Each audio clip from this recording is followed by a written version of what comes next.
সালামু আলাইকুম। এসএসসি 2027-28 শিক্ষাবর্ষের যে সকল ছাত্রছাত্রীরা আছো তাদের জীববিজ্ঞান বইয়ের যে অষ্টম অধ্যায় আছে রেচন প্রক্রিয়া, তাদের যে বোর্ড সিকিউ বা সৃজনশীল প্রশ্নগুলো আছে সেগুলো নিয়ে আজকে একটু আলোচনা করব। দেখো, আমাদের প্রথম এখনকার কোশ্চেনটা হচ্ছে কুমিল্লা বোর্ড 2024-এ আসা একটা প্রশ্ন। দেখো, প্রশ্নের উদ্দীপকে কি বলছে, একটা চিত্র দিয়েছে। দেখো, এই চিত্রটা আগে একটু অ্যানালাইসিস করি। আচ্ছা দেখো, তো কোশ্চেনে কি বলছে, দেখো ক নম্বর কোশ্চেনে যে বোম্যান্স ক্যাপসুল কি। বোম্যান্স ক্যাপসুল কি আগে বুঝতে হবে যে বোম্যান্স ক্যাপসুলটা কার পার্ট। আমরা জানি বৃক্কের গঠনগত এবং কার্যকরী এককের নাম কি, নেফ্রন। নেফ্রনের মধ্যে একটা পার্ট হচ্ছে রেনাল কর্পাসল, আর একটা পার্ট হচ্ছে রেনাল টিউবিউল। রেনাল কর্পাসলের কাজ হচ্ছে মূত্র তৈরি করা, আর মূত্র তৈরি করতে যে এক্স্যাক্টলি কাজ করে সে হচ্ছে গ্লোমেরুলাস বা কৌশিক জালিকা। আর এই কৌশিক জালিকাকে যে বেষ্টন করে রাখে তাকে আমরা বলতেছি কি, পেয়ালা আকৃতির একটা গঠন, যাকে আমরা বলতেছি কি, বোম্যান্স ক্যাপসুল। তাহলে বোম্যান্স ক্যাপসুল কি আলটিমেটলি যদি বলি, গ্লোমেরুলাসকে আবৃতকারী যে পেয়ালা আকৃতির যে গঠন তাকে আমরা বলতেছি বোম্যান্স ক্যাপসুল। তো দেখো এখানে কি কি বলা হয়েছে, দেখো এখানে বলা হয়েছে যে রেনাল কর্পাসলে গ্লোমেরুলার কৌশিক জালিকা গুচ্ছকে ঘিরে অবস্থিত 0.2 মিলিমিটার ব্যাসের 0.2 মিলিমিটার ব্যাসের আয়সাকার এপিথেলিয়ামে গঠিত দ্বিস্তরী পেয়ালা আকৃতির মতো প্রশস্ত অংশকে বোম্যান্স ক্যাপসুল বলে। এখানে অনেকগুলো পয়েন্ট বলা হয়েছে, কিন্তু মূল কথা কি, যে গ্লোমেরুলাসকে আবৃতকারী, গ্লোমেরুলাস হচ্ছে একটি কৌশিক জালিকা, তাকে আবৃতকারী পেয়ালা আকৃতির মতো গঠিত প্রসারিত অংশকে আমরা বলতেছি বোম্যান্স ক্যাপসুল। আর এখানে এক্সট্রা কী কী পয়েন্ট বলা হয়েছে, এর ব্যাস কত, 0.2 মিলিমিটার, ব্যাস কত 0.2 মিলিমিটার। আর এর কোষগুলো কেমন, আয়সাকার এপিথেলিয়াম বা স্কোয়ামাস এপিথেলিয়াম, দেখতে কেমন, দ্বিস্তরী পেয়ালার মতো গঠন। ঠিক আছে, তারপর দেখো খ নম্বর কোশ্চেনে কি বলা হয়েছে। খ নম্বর কোশ্চেনে বলছে মানব দেহের পানি সাম্যতার গুরুত্ব ব্যাখ্যা করো।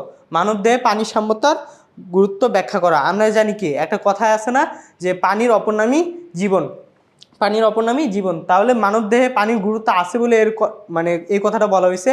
তো পানি কি কি কাজে লাগে, আমাদের যে দেহের যে যাবতীয় বিপাকীয় কার্যকলাপ আছে সেগুলো প্রত্যেকটা, আর রাসায়নিক যে বিক্রিয়াগুলো আছে সেগুলোর দ্রাবক রূপে পানি দরকার হয়।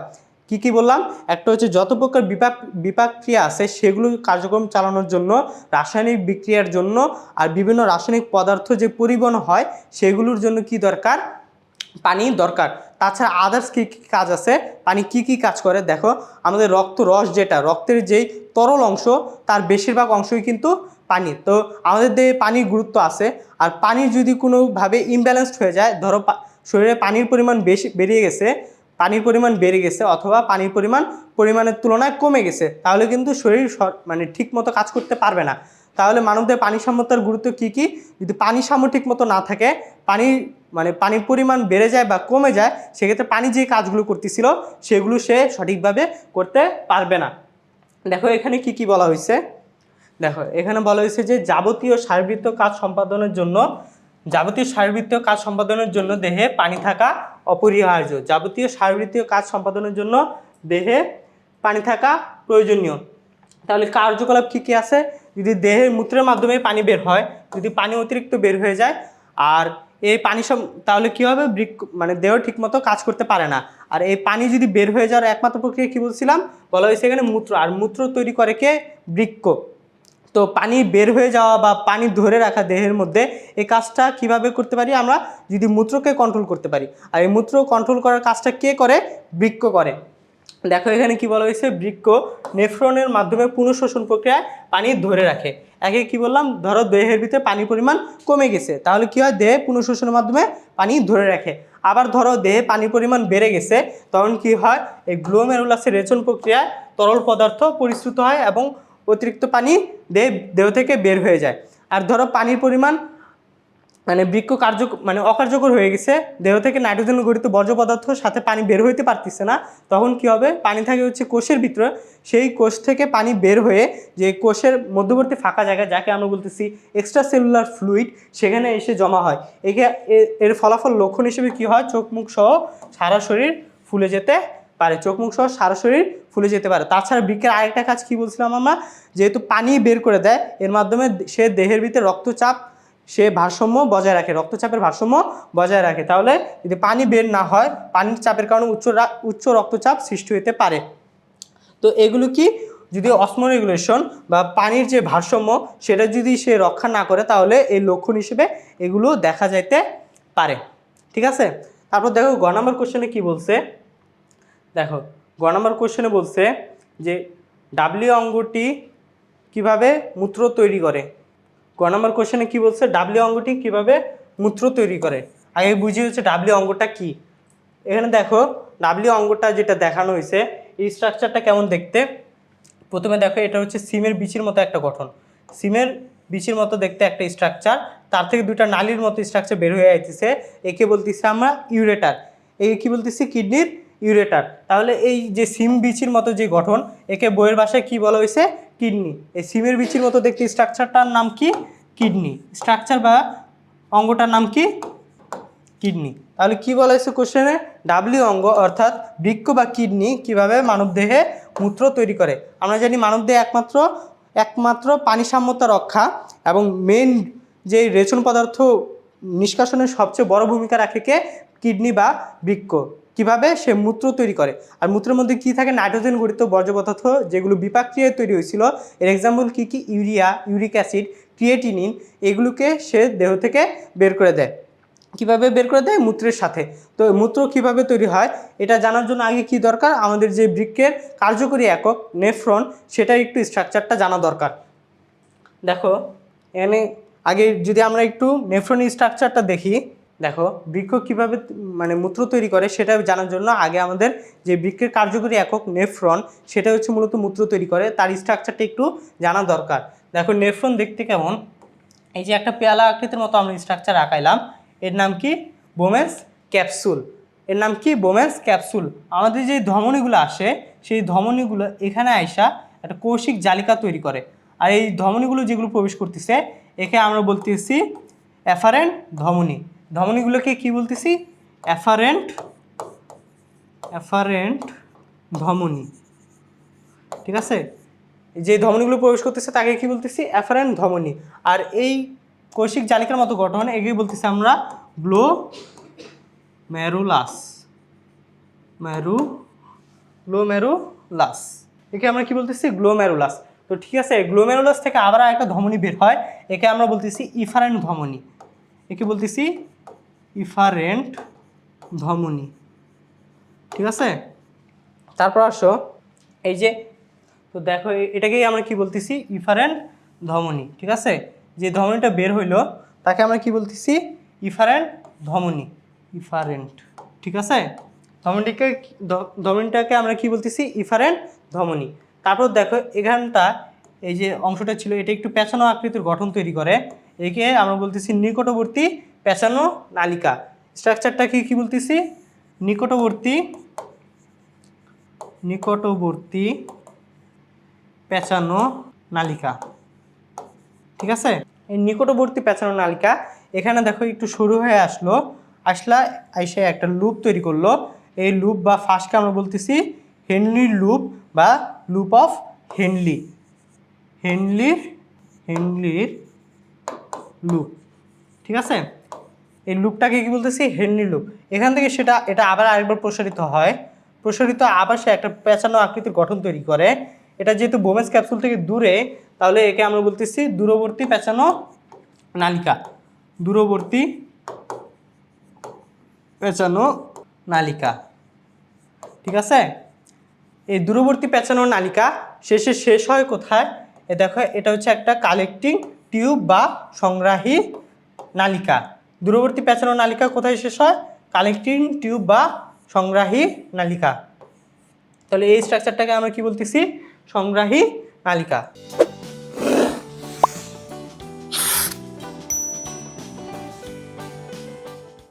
সংগ্রাহী নালিকা।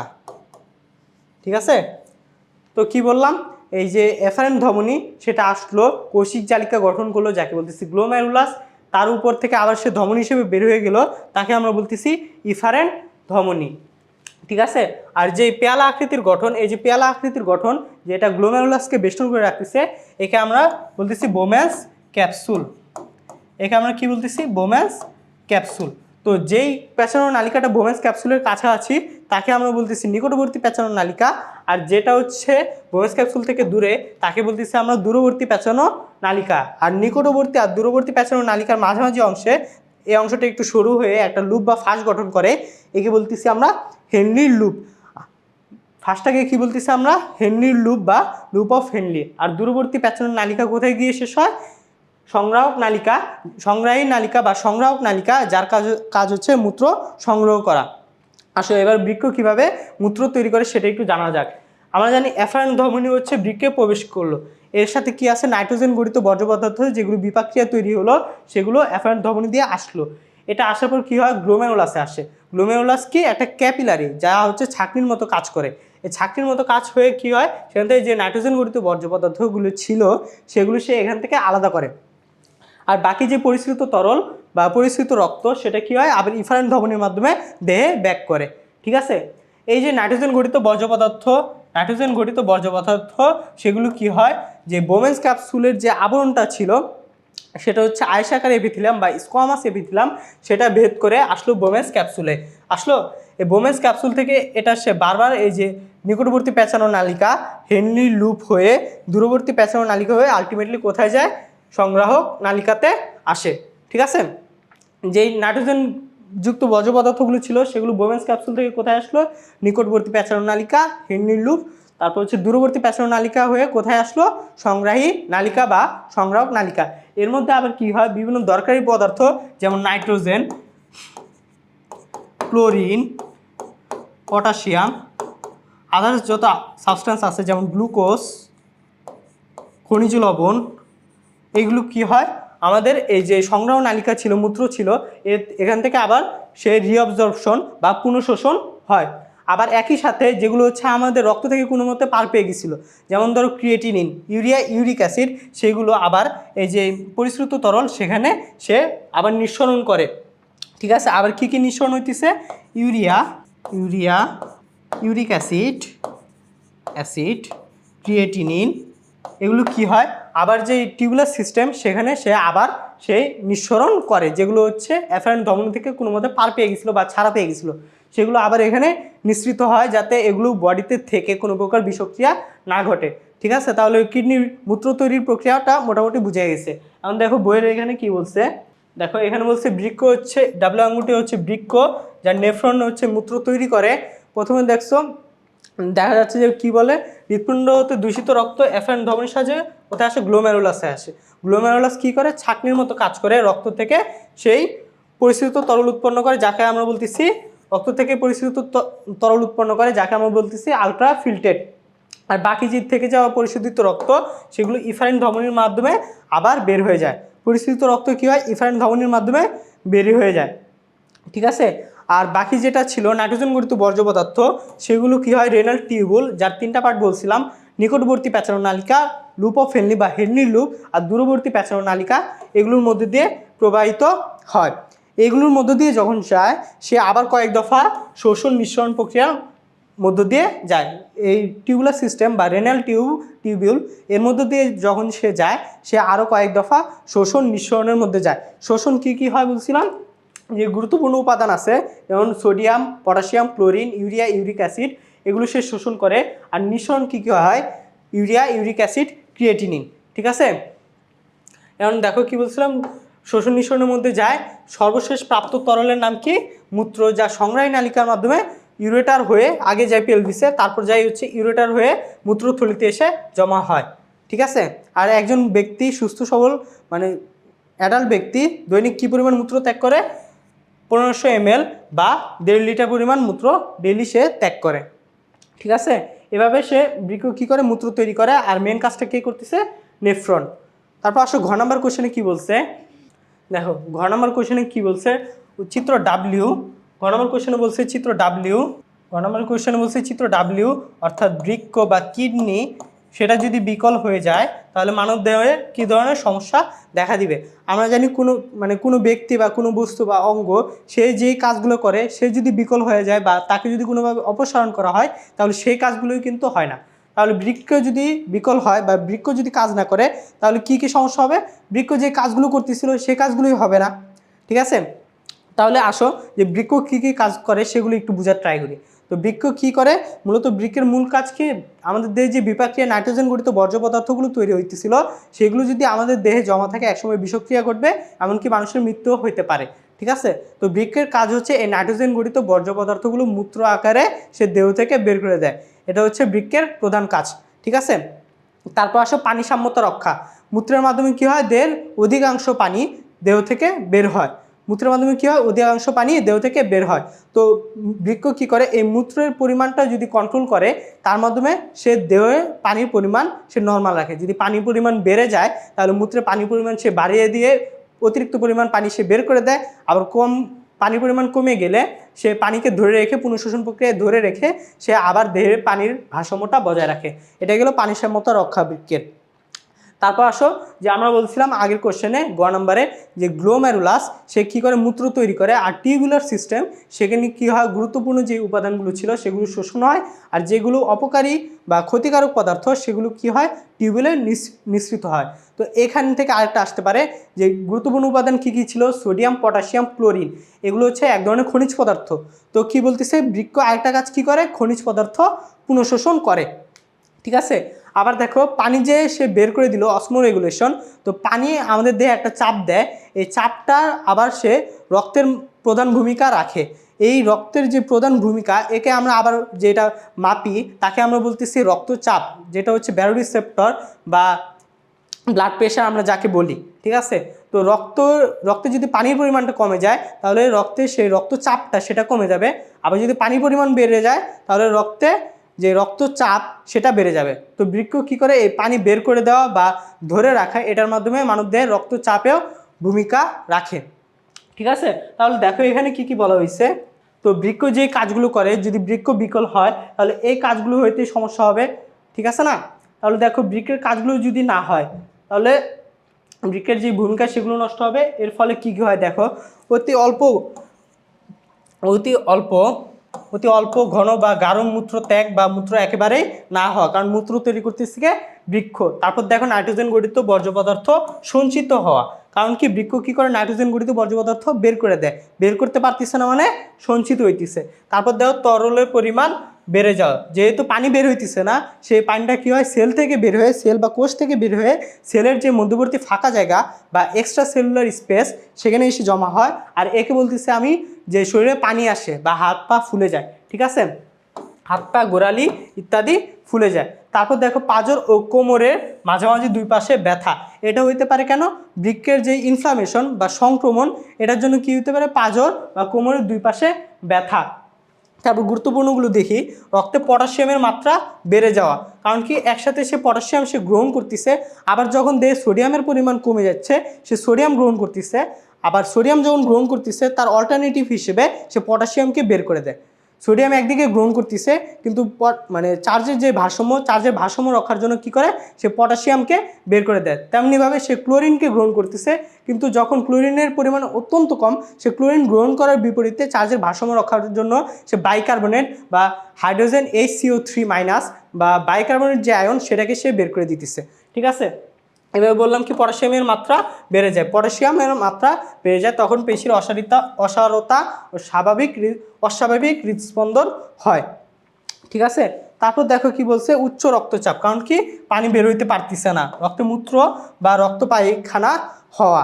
তারপর দেখো আবার এইসব মানে যে কোনো রোগের কমন লক্ষণ কি, যে খাবারে অরুচি, তন্দ্রাচ্ছন্ন ভাব, অসংলগ্ন কথাবার্তা, অনেকক্ষণ ধরে হেঁচকি তোলা। এটা কেন হইতেছে, আমরা জানি সোডিয়াম, পটাশিয়াম এগুলো হচ্ছে এক একটা ধাতু। আমাদের এই ধাতবের কারণে যে হেঁচকিটা বেশি পরিমাণে উঠে। ঠিক আছে, আর এই ধাতুর জন্য আরেকটা লেখা আছে ধাতব স্বাদ অনুভূত হওয়া। তো মোটামুটি এই সকল কাজগুলো হচ্ছে বৃক্ষ করতো, কিন্তু বৃক্ষ বিকল হইলে এই সকল কাজগুলোই হবে না। তাহলে ঘ নম্বর কোশ্চেনে চাইছিল বৃক্ষ বিকল হইলে বা ডাব্লিউ অঙ্গটি ক্ষতিগ্রস্ত হলে কি কি মানে সমস্যা হইতে পারে। ঠিক আছে না, তো বৃক্ষ যে কাজগুলো করতেছিল ওটা বিকল হইলে এই সকল কাজগুলোই হবে না, আর লক্ষণ হিসেবে এই সকল সমস্যা দেখা যাইতে পারে। তো ঘ নম্বর কোশ্চেনের উত্তরটাও এতটুকুই ছিল। তো আজকের পর্ব এতটুকুই, ইনশাল্লাহ পরবর্তী কোনো পর্বে দেখা হবে তোমাদের সাথে। ধন্যবাদ।